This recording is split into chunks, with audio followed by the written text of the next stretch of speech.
The strobe-light chaos of red and blue police sirens sliced through the humidity of the suburban night, painting a surreal, chaotic mural across the facade of the colonial-style house I had spent 20 years of blood, sweat, and billable hours to acquire. Corinna Vance, a woman whose face was pulled tight by too much Botox and twisted even tighter by a visceral, irrational hatred, stood at the edge of my driveway, one hand on her hip and the other stabbing the air in my direction, shrieking at the officers that a suspicious Mexican male was casing the neighborhood, her voice a shrill weapon that cut through the silence of Oakhaven Heights, while the scent of cheap Chardonnay mixed with an overpowering, cloying perfume wafted toward me every time she opened her mouth to spew another lie. I, Julian Hayes, stood there with the warmth of my house keys still radiating in my palm, leaning casually against my beat-up Honda Civic, feeling a strange, almost eerie sense of calm washing over me, the kind of stillness that I usually only felt in the seconds before delivering a verdict that would change a life forever. She, in all her delusional grandeur, truly believed she was watching the opening act of my destruction, convinced that she was about to see this minority intruder dragged away in cuffs, cleansed from her pristine kingdom. But what Corinna, and the growing audience of neighbors peeking through their blinds, didn't know, what she couldn't possibly fathom in her narrow, hate-filled world, was that in exactly 3 weeks, she wouldn't be standing on this curb screaming commands. She would be standing in my courtroom, and I would be the one wearing the black robes, holding the gavel, and deciding the rest of her life. 6 months prior, when I signed the closing papers on this property, I was naive enough to think this was the sanctuary my 16-year-old daughter, Maya, and I needed after a divorce so brutal it felt like surviving a natural disaster.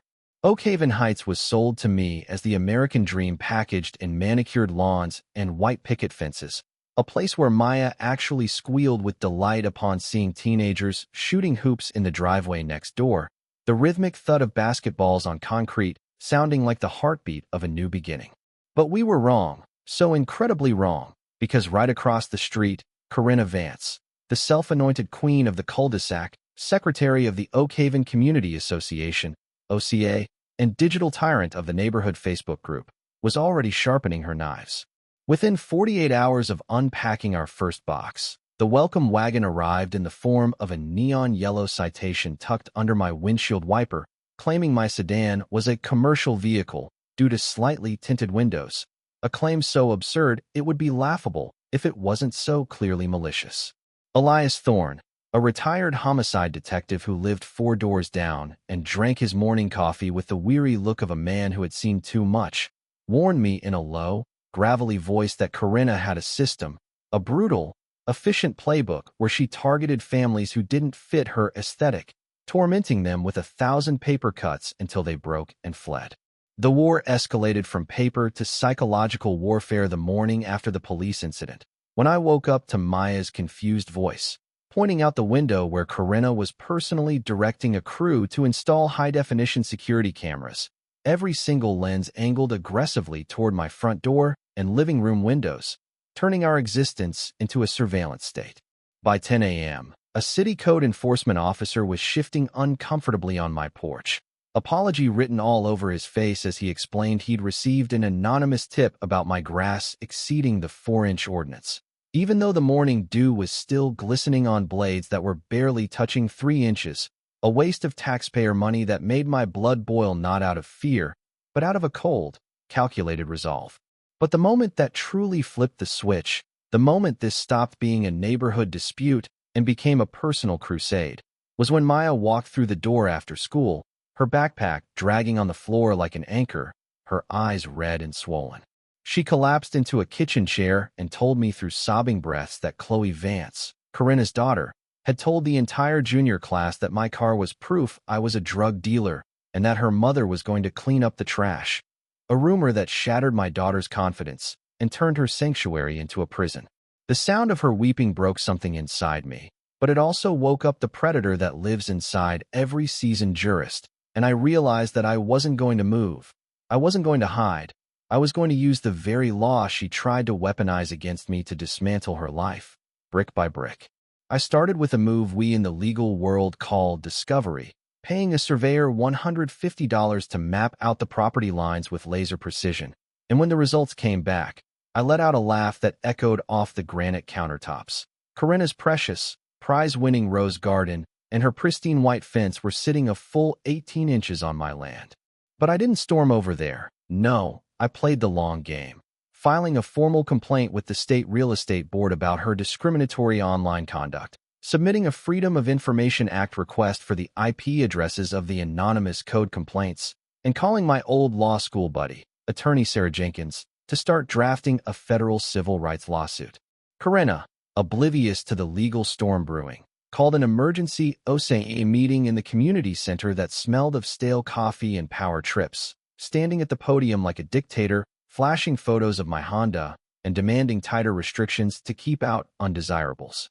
She didn't know I was sitting in the back row, legally recording every hate-filled syllable thanks to our state's one-party consent laws, letting her dig her own grave with her tongue. When Sarah Jenkins stood up and cited the state statute that made the entire meeting illegal due to lack of proper notice, the look on Corinna's face shifted from smug superiority to panicked confusion, a crack in the armor. But I knew she wasn't done. I knew a narcissist like her would only double down. And she did. On a Saturday afternoon while I was at the park with Maya, I came home to find a tow truck hooking up my car from my own driveway, labeled as abandoned after sitting there for 3 hours. The driver, a guy named Pete, looked at my registration and then at me with tired eyes, admitting this was the third bogus call from the same number this month, all targeting minority families. As Corinna watched from behind her lace curtains, undoubtedly sipping her wine, I didn't scream. I simply called the towing company to request the logs, called the city to report the fraudulent tow, and smiled at her window because she had just graduated from being a nuisance to being a defendant in a federal wire fraud case. The tension in the neighborhood had become a physical weight, heavy and suffocating, but it reached a breaking point on Tuesday morning when I opened my front door to find 2 police cruisers blocking my driveway again. But this time, the officers weren't looking at me. They were looking for my daughter. Inside, Maya was crumpled at the kitchen table, looking smaller than I had ever seen her, traumatized because the school administration had pulled her out of class and searched her backpack in front of her peers based on an anonymous tip that she was distributing narcotics. The rage that flooded my veins was so hot it felt cold, a paradox of fury, but Officer Elena Rossi, a sharp professional who had clearly had enough of these games, quietly confirmed that the call came from the same number that had been harassing me for weeks, documenting a pattern of harassment that was now bordering on criminal endangerment of a minor. The absurdity peaked that afternoon when Robert Vance, Corinna's husband, a man who looked like he was perpetually apologizing for his existence, showed up at my door in a suit that cost more than my car, holding a manila envelope with shaking hands. He stammered that he was serving me with a restraining order and a harassment suit filed by his wife, completely oblivious to the fact that he was handing legal papers to a sitting judge, filing a frivolous lawsuit in the very court system I helped oversee. I almost felt sorry for him as I told him to ask his wife for her evidence, because my cameras had seen everything, and the look of confusion on his face told me he was just a pawn in her twisted game, a wallet she used to fund her wars while he traveled for business. But then, the universe delivered a plot twist that no screenwriter could have scripted better, a breakthrough that came not from a lawyer or a cop, but from the enemy's own blood. Chloe Vance, the daughter who had spread the rumors, knocked on my door late one evening, her teenage bravado replaced by a terrified trembling, clutching a thick folder to her chest like a shield. She looked at Maya, tears streaming down her face, and apologized, admitting that her mother had forced her to lie, that things in their house were terrifying, and that she couldn't stay silent anymore because she had overheard her mother planning something that could get people hurt. When we opened that folder on my kitchen island, Elias Thorne, who had come over to provide security, let out a low whistle of disbelief. This wasn't just a neighbor dispute. This was a sophisticated criminal enterprise. Corinna wasn't just mean, she was broke. The documents showed their house was in pre-foreclosure. She was 3 months behind on the mortgage, and she had embezzled over $23,000 from the OCA Treasury to keep up appearances. But the real horror was in the printed emails between her and a shady real estate developer, detailing a churn and burn scheme where she would target minority families, make their lives a living hell until they sold below market value. And then her partner would flip the houses, giving her a kickback. A systematic, racist conspiracy for profit. And then Chloe dropped the bomb that sucked the air out of the room. Her mother, desperate and spiraling, had bought drugs from a contact and was planning to plant them in my car that coming weekend while Robert was out of town. A final, nuclear option to frame me and get me evicted. The kitchen transformed instantly into a war room. Elias on the phone with his contacts at the DEA, me coordinating with the FBI's Civil Rights Division, and Maya, my brave girl, using her tech skills to map out the digital trail of Venmo payments to the thugs Corinna had hired to vandalize properties. We weren't just building a defense anymore. We were setting a trap for a federal felon who had no idea she was hunting a predator far more dangerous than herself. We spent the next 48 hours in a state of high-octane preparation, coordinating with a task force that included the FBI, the IRS, and local narcotics units, turning my quiet suburban home into the nerve center of a major sting operation. Elias secured night vision equipment. We positioned cameras in the wheel wells of my car, and we waited, the air in the house vibrating with the anticipation of the takedown. Corinna, like all narcissists backed into a corner, was predictable in her desperation. Her house of cards was collapsing. The money was gone. The fraud was about to be exposed. And she needed a scapegoat. She needed me gone so she could flip my house and save herself. Sunday night arrived with a heavy, ominous silence, and I sat in the darkened living room, watching the monitors as the clock ticked past 2 a.m. The garage door across the street crept open, and Corinna emerged, dressed in dark clothing, moving with the jerky, paranoid rhythm of an amateur criminal. My heart hammered against my ribs as I watched her creep across the asphalt, a small package in her hand, oblivious to the fact that she was being filmed in 4K resolution by my cameras and watched through telephoto lenses by federal agents parked in unmarked vans down the street. She jammed the package into the wheel well of my Civic, looked around wildly, and scurried back to her lair, sealing her fate with a plastic baggie of cocaine and a heart full of hate. But she wasn't done. The next morning, in a move of pure evil, she called Child Protective Services, fabricating a story that I was abusing Maya, trying to have me arrested before the drugs were found. When the CPS investigator, a woman named Maria Santos, arrived, she looked exhausted, quickly realizing after interviewing Maya and seeing the police reports that this was a malicious weaponization of child welfare services.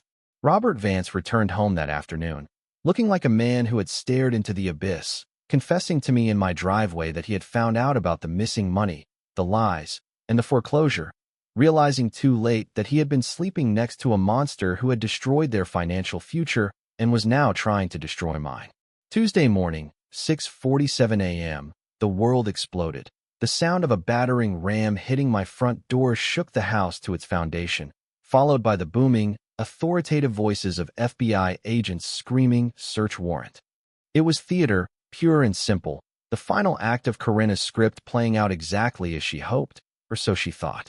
I walked down the stairs in my bathrobe, calm as a monk, to find Special Agent Harper and his team tossing my living room, and I played my part, raising my hands and asking what this was about. "We have a warrant to search for narcotics," Harper said, playing it straight, and that's when I dropped the facade. "Agent Harper," I said, my voice steady, "before you check the wheel well of my Honda, you should know that I am Municipal Court Judge Julian Hayes, and the evidence you are looking for was planted by a woman currently under federal surveillance, as I'm sure your colleagues across the street are about to demonstrate." The flicker of a smile on Harper's face was the only break in his professional mask as he radioed the go command, and the real show began. I stood at my window and watched as the second team of agents kicked in the door of the McMansion across the street, dragging Corinna out in her silk pajamas, her hands cuffed behind her back, her face a mask of shock and indignation as she screamed about her rights, about how I was the criminal, totally unaware that the neighborhood she tried to rule was now lining the streets to watch her perp walk. Elias stepped up beside me, grinning like a kid on Christmas, and whispered, "They found 3 kilos in her garage, Julian." She wasn't just planting drugs. She was distributing them to cover her mortgage. The IRS just froze her accounts.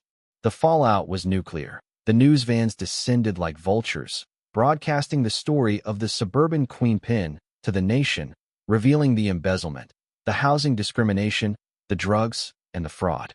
Chloe was sent to live with an aunt in California, safe from the wreckage, while Robert filed for divorce and cooperated fully to stay out of prison. But the true climax, the moment of absolute, poetic justice, came 3 weeks later at the town hall meeting, which had been transformed into a public reckoning, streamed live to 70,000 people. Corinna, now wearing an orange jumpsuit and looking small, pale, and stripped of her power, sat at the defendant's table during what was technically a bail hearing but felt like a trial for the soul of the community.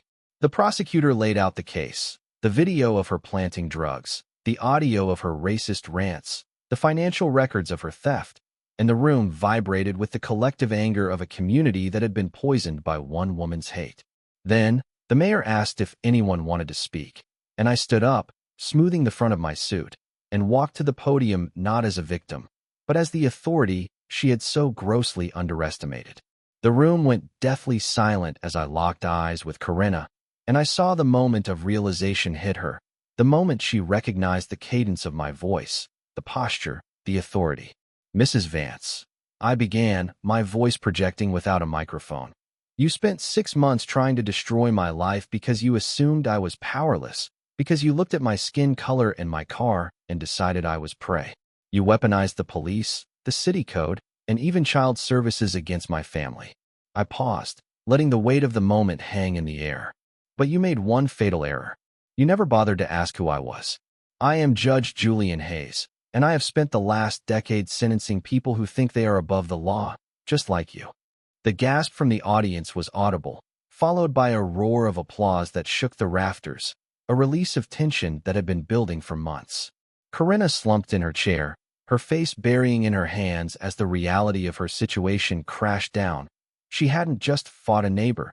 She had fought the justice system itself, and she had lost everything. She was eventually sentenced to 25 years in federal prison, taking a plea deal to avoid a life sentence, leaving behind a legacy of shame and a cautionary tale about the dangers of prejudice. 6 months later, the sun set over Oakhaven Heights, casting long, golden shadows over the park where the first annual Unity Festival was in full swing, the smell of barbecue replacing the stench of scandal. The Oakhaven Justice Fund, established with the help of Robert's asset forfeiture, was now funding legal aid for victims of housing discrimination across the state. Maya was laughing with her friends, her confidence restored, a survivor who had helped take down a criminal empire with a laptop and a brave heart.